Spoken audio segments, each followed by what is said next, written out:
Friends, welcome back to my channel. আজকে আমি আপনাদের দেখাবো যাদের অনেক পুরানো পা ফাটা রয়েছে এবং প্রত্যেক বছরই পা ফেটে যায় এবং পাটার অবস্থা খুব করুণ হয়ে যায়, তাদের জন্য আজকের এই ভিডিওটি। তো দেখতে পাচ্ছেন যে আমি সর্বপ্রথমেই কিন্তু পানিতে পা ভিজিয়ে রাখছি, আর পানিতে কি কি দিয়েছি সেটাও বলে দিচ্ছি। আমি পানিতে ফুল সোডা এবং লেবু দিয়ে আমি উষ্ণ গরম পানিতে প্রায় যতক্ষণ আমার পা রাখতে পারবো, অর্থাৎ পা আমার পুড়ে যাবে না এরকম একটা উষ্ণ গরম পানিতে আমি 10 থেকে 15 মিনিট পা ভিজিয়ে রেখে ঘষে নিয়েছি। তবুও দেখেন আমার পা ফাটার ভিতরে যে ময়লা জমেছে সেটা যায়নি।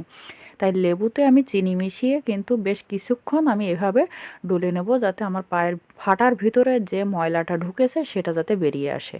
আপনারা এখন লক্ষ্য করেন, আর এরপরে আমি যখন লাস্ট পাটা পরিষ্কার করব তখন দেখলে বুঝতে পারবেন যে আমার পায়ের কতটা পরিবর্তন, আপনারা নিজেরাই বলতে পারবেন, বুঝতে পারবেন।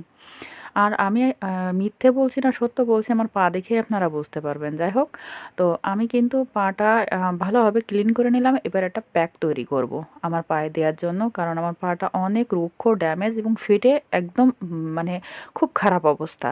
তো এই জন্য আমি একটা প্যাক বানিয়ে নেবো আগে, যাতে আমার পাটা অনেক নরম সফট থাকে। তো সর্বপ্রথম আমি এখানে দিয়ে দিচ্ছি বেসন। বেসন কিন্তু আমাদের স্কিনকে নরম সফট করে। আর সাথে দিয়ে দিচ্ছি এখানে চাউলের গুঁড়ি। চাউলের গুঁড়ি আমাদের স্কিনকে ব্রাইট করতে এবং স্কিনের মরা কোষ দূর করতে খুবই ভালো কাজ দেয়। আর যেহেতু আমার পা ফেটে গেছে, পায়ের ভিতরে নোংরা ময়লা জমে হয়ে গেছে, আর দিয়ে দেবো সাথে গ্লিসারিন। গ্লিসারিন কিন্তু আমাদের ফাটা জায়গা রিপেয়ার করতে এবং আমাদের পাকে নরম সফট করতে খুবই ভালো কাজ দেয়। সাথে দিয়ে দেবো কিন্তু আমন্ড অয়েল।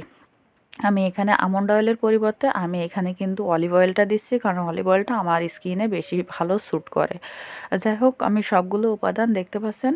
এবার এর সাথে আমি একটু অল্প করে একটু লেবুর রস দিয়ে দেবো। তবে একটা লেবু আমি একটা ছোট অংশ নিয়েছি, এতে মনে হচ্ছে হবে না, আমার আর একটা অংশ নেওয়া লাগবে। তো সেই ক্ষেত্রে আমি আরও একটা অংশ নিয়ে নেবো। তবে অনেকের কাছে, যাদের কাছে লেবুর পরিমাণ বেশি আছে, তারা একটু বেশি করে দিতে পারেন, কোনো প্রবলেম নাই। কিন্তু আমার এখানে আমি ভাবছিলাম একটা অংশ নিলে হয়ে যাবে, একটা স্লাইড, কিন্তু একটা স্লাইডে হলো না, তাই আমার আর একটা স্লাইড নিতে হলো। যাই হোক, আমি দেখতে পাচ্ছেন যে সবগুলো উপাদান ভালোভাবে এবার মিক্সড করে নেব, কারণ এটা কিন্তু আমার পায়ে দিলে পায়ে 10 থেকে 15 মিনিট রাখা লাগবে। রেখে দিলে কিন্তু পাটা অনেক নরম সফট হয়ে যাবে এবং ভিতরে যে ময়লাটা আছে সেটা আস্তে আস্তে আমার বেরিয়ে আসবে যেই আমি স্ক্রাব করব। তো চলুন দেখে নিই কীভাবে আমি এই প্যাকটি লাগালাম।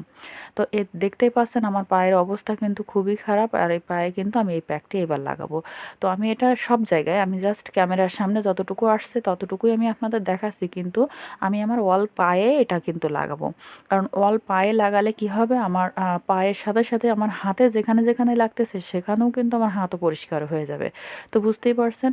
আর যাদের কাছে পায়ের ব্রাশ আছে, মানে পা ডলা ব্রাশ আছে, তারা ব্রাশ দিয়ে ডলবেন। তবে অনেক সময় ব্রাশ দিয়ে ডললেও ভিতরের ময়লাগুলো উঠতে চায় না। তো সেই ক্ষেত্রে আমি কিন্তু এখানে হাত দিয়ে আমার শেপ অনুযায়ী আমি সব জায়গায় ভালোভাবে নখের সাহায্য নিয়ে যেখানে যেখানে বেশি ময়লা রয়েছে সেখানে সেখানে স্ক্রাব করে ফেলছি। আর এরকম তথ্যপূর্ণ ভিডিও পেতে কিন্তু আমার চ্যানেলটি অবশ্যই সাবস্ক্রাইব করবেন। যারা করেছেন তাদেরকে অসংখ্য অসংখ্য ধন্যবাদ। আর ভিডিওটি আমার পেজ থেকে দেখলে অবশ্যই আমার পেজটি ফলো দিয়ে রাখবেন, যাতে এমন তথ্যপূর্ণ ভিডিও আমি আপনাদের কাছে শেয়ার করলে সবার আগে আপনি পান। তো এবার আমি দিয়ে দেবো এখানে পুঁইশাকের পাতা। পুঁইশাকের পাতা দেখতে পাচ্ছেন, আমি কিন্তু টাটকা পুঁইশাকের পাতা, একটু পাতাটা বেশি পেকে গেছে, অর্থাৎ অনেক বয়স হয়ে গেছে, কিন্তু বুঝতে পারছেন আমি 2টা পুঁইশাকের পাতা নিয়েছি। আর এই 2টা পুঁইশাকের পাতা ধুয়ে এনে আমি এবার পুঁইশাকের পাতা দিয়ে ভালোভাবে আমার ফাটা জায়গাটা আমি এখানে ডলে নেব। আর পুঁইশাকের পাতা কিন্তু এভাবে যদি আপনি ব্যবহার করেন, আপনার পায়ের ফাটার ভিতরের ময়লা বেরিয়ে আসতে কিন্তু বাধ্য। যারা এটা বিশ্বাস করবেন না, তারা একবার শুধু করে দেখুন, দেখেন আপনাদেরও পায়ের ফাটার ভিতরের থেকে ময়লা বেরিয়ে এসে আপনার পা ফাটা বন্ধ হয়ে যাবে।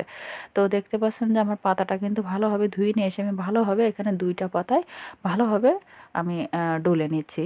যেহেতু আমার পায়ের ফাটার ভিতরে এতটাই ময়লা, এতটাই ফেটে গেছে যে এটা কল্পনার বাহিরে। অনেকেরই কিন্তু আমার মতন প্রবলেম, যে অল্প কিছুদিন বাহিরে থাকলে পায়ের যত্ন না নিতে পারলে পা ফেটে একেবারে একাকার হয়ে যায়। তো দেখতে পাচ্ছেন যে আমার কিন্তু পা ফেটে একেবারে একাকার হয়ে গেছে। এটা দেওয়ার পরে আপনারা রেজাল্ট বুঝতে পারবেন। তো আমি আমার পায়ে ভালোভাবে ডলে নিচ্ছি এবং এতক্ষণ তো দেখানো সম্ভব না, তো আমি ধুয়ে এসে আপনাদের সামনে আসছি।